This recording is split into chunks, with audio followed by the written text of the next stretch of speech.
Hi, we're here to introduce our new book that we have just put out. I want to tell you a little bit about, first of all, the pen name TGDavis. Yeah, it's pretty easy to explain. Ever since we were very young, my wife Georgia has always been called Gigi. And my name's Howard, but my whole family has always called me Tom. So get it? TG, Tom and Gigi. And since we collaborate on these books, I thought that was a great pen name to use. Thank you, Tom. I want to ask you, what was your inspiration for writing the 2061st Stripling Warrior? Well, I love to read, always have, and growing up, I read a lot of the great stories in the old Gospels, such as Daniel in Lion's Den, Shadrach, Meshach, and Abednego, David and Goliath, of course. And I really enjoyed reading those biblical, adventure type stories. And I probably could sit here and tell you every one of them pretty well, even though I'm not a scholar when it comes to the Bibles. But there was one story in the Book of Mormon about the stripling young warriors that I really, really enjoyed because it brought out so many things that I love and agree in my own life that I thought it's sad that we don't know more about the actual warriors themselves. And so after contemplating that, I thought, you know what? I'm going to give them personalities, but I'm going to try and stay true to the story that was told. Okay, thank you so much. Did you base any of your characters on real life persons? Not really, but it got kind of fun in a way because I kind of did some research on the names of a lot of my children and grandchildren, and any of those that I could trace back to either biblical times or historically Jewish times and all, that I put them in the book as characters, and a little bit of their personality probably bled across into the pages. What was your source for defining the weapons and the military arts? Well, a lot of research. Plus, I had, besides being in the military, I have taught martial arts for 50 years, and I have learned to use and fight with all the weapons, both ancient and modern. And then I did some research in the actual story on what types of weapons they used back in those days. And that's pretty much where it came from. Okay, thank you. Can you describe to us the writing process? Did you struggle for ideas, and what kind of research was necessary? Well, first of all, if you're going to do what I consider historical fiction, you have to read the historical part over and over and over again, so you get the flow of that story in your mind and what the characters seem to represent. And then you start placing characters in it that meet that criteria. And then, of course, you have to go back and forth many times to make sure you're staying true to the original story. Thank you. I'm going to just talk a little bit about the editing process for this book.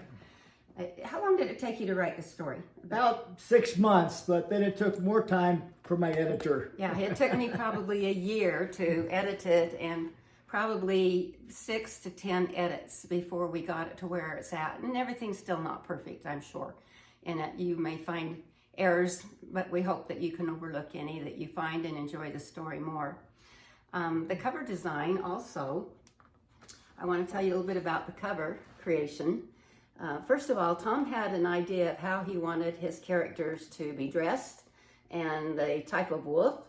Originally, I had kind of a cutesy wolf on the cover, and it was an acrylic painting that I did to make this cover. And so it was very laborious for me because I'm not an artist by trade.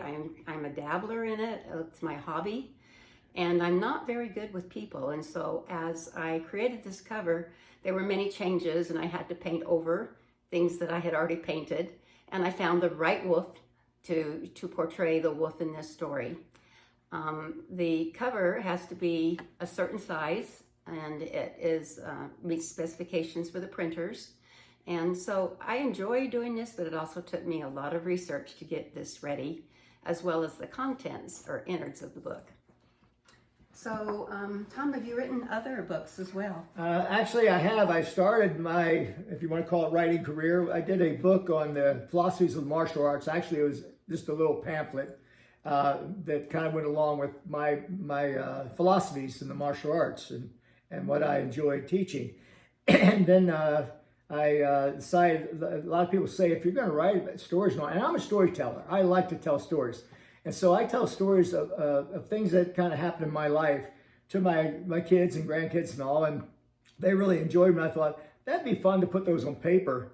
And so I did write one it's called The Hauntings, and it's about my dealings with the supernatural world throughout my life when I was young. And also I in that story, I also put a story of how I conquered my fear of the dark, which I think is my kids really find fun.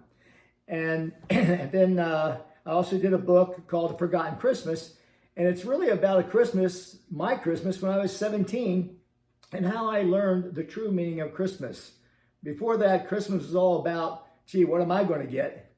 And through some of the things that happened during the Christmas of my 17th year, I learned there's a lot more important things to do. Very good. Tell us about the next book that you wrote, which is called The Cradle of Christ.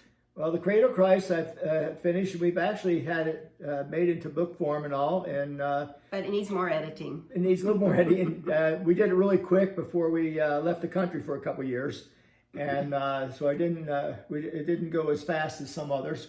But The Cradle of Christ is a story of Jesus. And I used the King James Version of the Bible so that I kept his life, even the parts where he's in it, and life as true to the Bible as possible, and things that were happening. But I added some other characters to show some of the things and people that he dealt with, and including a young man that was born the same time he was, and how their lives coincided throughout the story. I dreamt the entire preface of the book. And I started telling Gigi the story, and she said, you got to write this. So I did. Okay, and I want to tell you where these books will be found.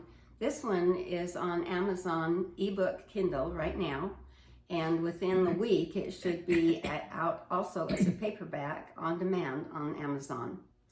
We also have a order of these for family and friends, close friends, that we will be giving to our grandchildren and family.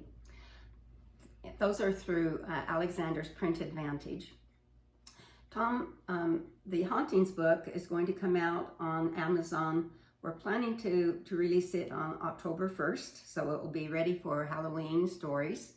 And then the Forgotten Christmas will be out November 1st. It's just a very small little Christmas book that you might enjoy to share with friends and family. And then the Cradle of Christ, we're scheduled to come out on December 1st. These will all be on Amazon, and we hope that you will be interested in some of them and reading them. And we would like you to let us know what you think about them. Tom, is there anything else you want our audience to know about these books? Or this I book love in particular? adventure stories, as you can tell. And this, if you like adventure, and you like it with more of a kind of a G rating, without all the blood and gore, but a lot of excitement and some of good fights and stuff, and suspense, and also a little bit of romance thrown in, but a very moral type situation romance that you just don't ever see in the movies anymore, then this is the book you'll probably enjoy. I think young people will enjoy it. And of course, you can't forget Wolf. Wolf is a good part of this book. And if you're an animal lover, you'll enjoy Wolf. So I would say that just about any age could really enjoy this book. So we hope that you'll go to Amazon, check it out, and download it or order one. And let us know what you think. We have email TomandGigiDavis@hotmail.com that we'd love to hear from you on. Thank you so much. You.